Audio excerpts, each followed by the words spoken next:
Ginagawa ng Manila Water ang lahat ng paraan upang maibalik sa normal ang supply ng tubig matapos sermonan ni Pangulong Rodrigo Duterte kagabi. At mula sa Malacanang, nasa linya ng telepono si Rosalie Coz para sa detalye ng balita. Magandang umaga sa iyo, Rosalie. Yes, magandang umaga, Ella. Nangako ang Manila Water na ginagawa na nila ang lahat ng paraan upang maibalik sa normal ang supply ng tubig sa mga apektadong lugar sa Metro Manila sa lalong madaling panahon. Ginawa ng tagapagsalita ng Manila Water na si Jeric Sevilla ang pahayag matapos ang meeting ng Metropolitan Water Works and Sewerage System o MWSS at water concessionaires na Maynilad at Manila Water kay Pangulong Rodrigo Duterte kagabi.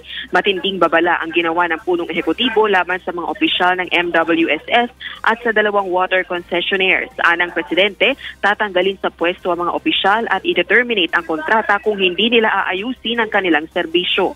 40 minutong sinermona ni Pangulong Duterte mga opisyal ng MWSS, Maynilad at Manila Water kagabi nang pulungin niya ang mga ito sa Malacanang. Balik sa iyo, Ella.